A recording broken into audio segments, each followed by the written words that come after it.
के फारस की खाड़ी में और हुर्मुज में ईरान ने दिखाया है अबू मेहदी का जलवा। देखिए, अबू मेहदी ईरान की वो मिसाइल है जिसका बहुत ज़बरदस्त तरीके से जो है इस्तेमाल किया गया और जिसका प्रदर्शन किया गया फारस की खाड़ी में और हुर्मुज में। हम ये समझने की कोशिश करेंगे आखिर कैसे पिछले 48 घंटे में जो ईरान ने वॉर ड्रिल करी है फारस की खाड़ी में, समंदर में और हुर्मुज इलाके में, उसकी वजह से कैसे अमेरिका को पीछे हटना पड़ गया। देखिए, मैंने वीडियो बनाया था, पिछला कल ही वीडियो बनाया था कि कैसे अब्राहम लिंकन जो है वो पीछे हो गया, ईरान के करीब पहुंच गया था, ओमान की खाड़ी में हुर्मुज के इलाके की तरफ आगे बढ़ रहा था, लेकिन उसे पीछे हटना पड़ा और वो अब अरब सागर में है। मैंने समझने की कोशिश की आखिर वो क्या वजह थी जिसके कारण अब्राहम लिंकन को और बाकी जो डिस्ट्रॉयर्स हैं अमेरिका के जो ईरान के करीब पहुंच चुके थे उन सबको पीछे हटाना पड़ गया। क्यों अमेरिका ने उन्हें पीछे हटाया? इसकी जो सबसे बड़ी वजह मुझे निकल के आई और मैंने बात की कई एक्सपर्ट से, इसकी सबसे बड़ी वजह थी ईरान की अबू मेहदी मिसाइल। अब ये अबू मेहदी मिसाइल की क्या खास बात है और कैसे इसका जो है जबरदस्त प्रदर्शन किया ईरान ने हुर्मुज में और फारस में, फारस की खाड़ी में, वो देखिए। सबसे पहली बात, अबू मेहदी जो मिसाइल है, इस मिसाइल की सबसे खास बात यह है कि ये समंदर के नीचे से फायर हो सकती है। ध्यान से समझिए आप कि आपने मिसाइल्स देखी सरफेस से फायर हो रही हैं, एयर से फायर हो रही हैं, शिप के ऊपर से फायर हो रही हैं, लेकिन इस मिसाइल की खास बात यह है इसे समंदर के अंदर से यानी पानी के नीचे से फायर किया जा सकता है और ये सटीक निशाने पर जाके गिरेगी। यानी देखिए, खास बात ये कि अगर समंदर के नीचे से जब आप मिसाइल फायर करते हैं तो उसको ट्रेस करना, ट्रैक करना बेहद मुश्किल होता है। ये पता नहीं लगाया जा सकता कि समंदर में किस जगह से मिसाइल जो है वो फायर कर दी जाएगी। ये एक सबसे बड़ी वजह थी जिससे अब्राहम लिंकन को बड़ी चुनौती मिल रही थी। अभी मैंने सिर्फ एक खास बात बताई है इस अबू मेहदी मिसाइल की, आगे की भी बात बताते हैं। पहली बात हो गई, समंदर में पानी के नीचे से फायर हो सकती है। दूसरी, इसकी सबसे बड़ी खास बात है ये ईरान की पहली स्टेल्थ टेक्नोलॉजी वाली मिसाइल मानी जा रही है, यानी ये राडार पे पकड़ना बेहद मुश्किल है। देखिए, जो B-2 बॉम्बर्स होते हैं अमेरिका के, आपने उनके बारे में सुना होगा कि वो राडार पर पकड़ नहीं आते, स्टेल्थ टेक्नोलॉजी से बने होते हैं बॉम्बर्स। और ये जो मिसाइल है ईरान की, ये स्टेल्थ टेक्नोलॉजी वाली मिसाइल है, यानी इसको राडार पर पकड़ना बेहद मुश्किल होता है और बेहद तेज गति से चलती है। ये दूसरी खास बात है। तीसरी खास बात, ये अपना रास्ता बदल लेती है, यानी हवा में टारगेट चेंज कर लेती है। देखिए, आपने मिसाइल फायर की, सामने से उसको इंटरसेप्ट करने के लिए मिसाइल फायर हुई, लेकिन ये अपना रास्ता बदल लेगी और अपना टारगेट चेंज कर लेगी। यानी ये एक ऐसी मिसाइल है जो कि हवा में अपने इसके लक्ष्य को जो है बदला जा सकता है। ये इसकी तीसरी खास बात है। इसकी चौथी खास बात, इसकी रेंज है 2500 किलोमीटर।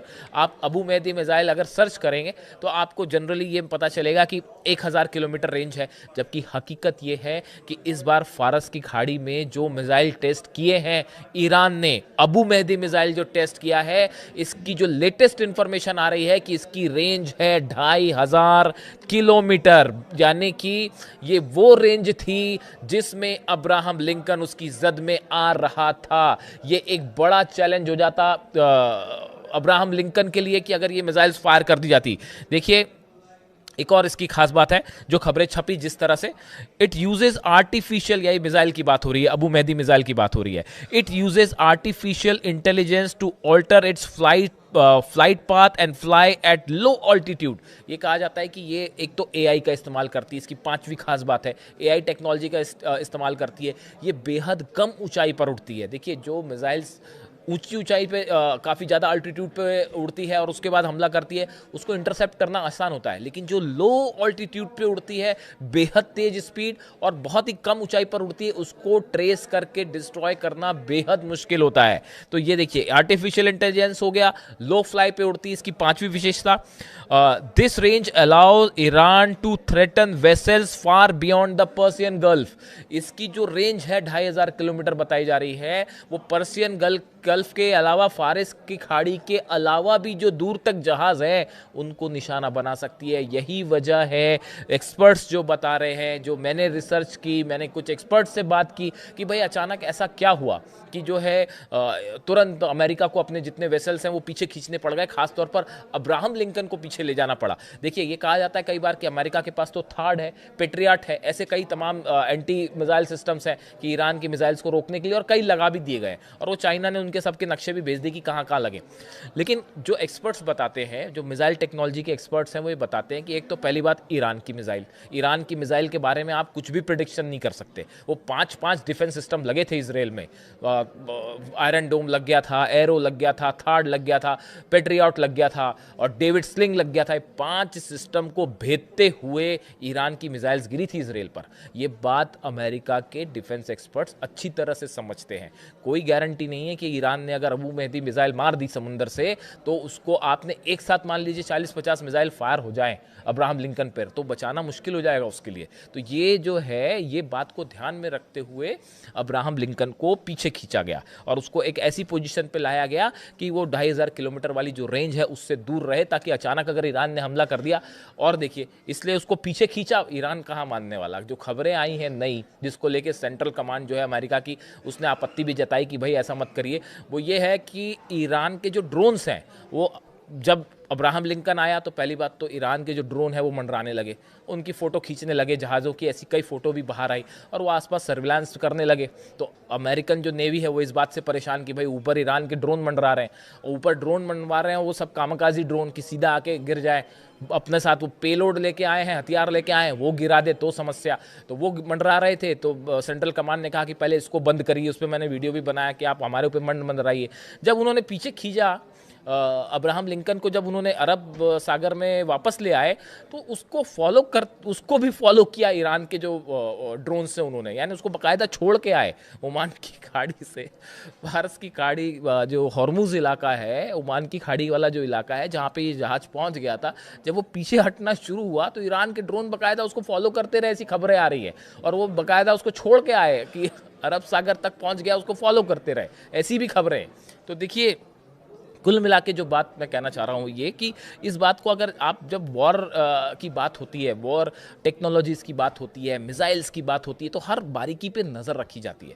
और बताया जा रहा है कि ये अबू मेहदी जो मिसाइल है, एक तो बहुत एक्यूरेट मिसाइल भी मानी जा रही है कि इसका निशाना बड़ा सटीक होता है, और ये जो है 2500 किलोमीटर रेंज और समंदर के नीचे से फायर होने वाली, ये एक बड़ी एडवांसमेंट है जो ईरान ने किया है अपनी मिसाइल्स को लेकर। और बताया जाता है इसकी ये बड़ी वजह रही, ये मिसाइल बड़ी वजह रही कि अमेरिका ने पीछे खींचे जहाज। अब एक छोटी सी हिस्ट्री आप अगर जानना चाहें कि अबू मेहदी मिसाइल का नाम, अबू मेहदी इस मिसाइल का नाम क्यों रखा गया।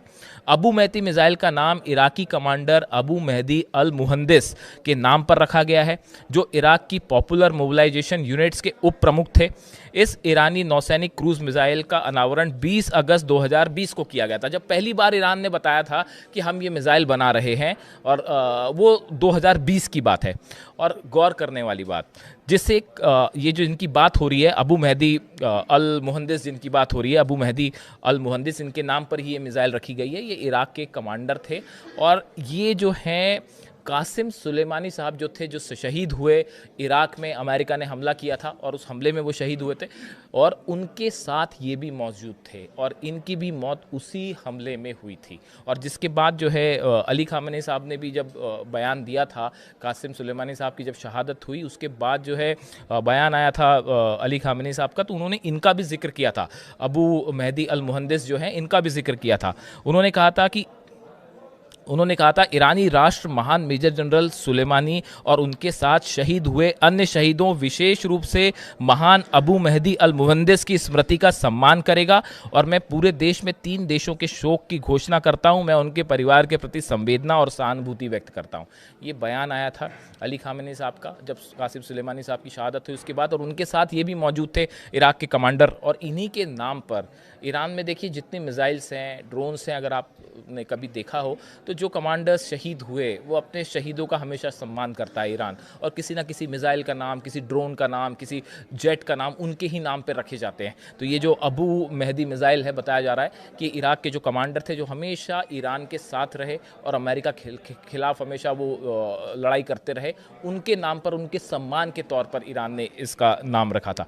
अब देखिए, जो ऐसी की खबरें हैं पिछले कुछ समय में कि अमेरिका और ईरान के बीच में बातचीत की स्थिति बन रही है, और ये कहा जा रहा है कि आने वाले शुक्रवार को बातचीत हो सकती है इस्तांबुल में। लेकिन अभी इसमें बड़ी सारी चीज़ें हैं जो बीच में हैं, और एक नई खबर आनी शुरू हो गई है जिसको लेकर हम अलग से वीडियो करेंगे कि एक बार फिर इजराइल, ऐसा बताया जा रहा है, कुछ जगह ऐसी चर्चाएं हैं कि अचानक इजराइल में बड़ा मिलिट्री मूवमेंट और एयर फाइटर जेट्स की तैयारी शुरू हो गई है। तो यानी क्या अमेरिका पीछे हुआ और क्या इजराइल के जरिए हमले का प्लान है? इस तरह की भी बातें सामने आ रही हैं। इससे जुड़ा जो भी अपडेट होगा मैं आप अगले वीडियो में आप तक ज़रूर पहुँचाऊँगा। ये वीडियो आपको कैसा लगा कमेंट करके ज़रूर बताइए। Thank you so much.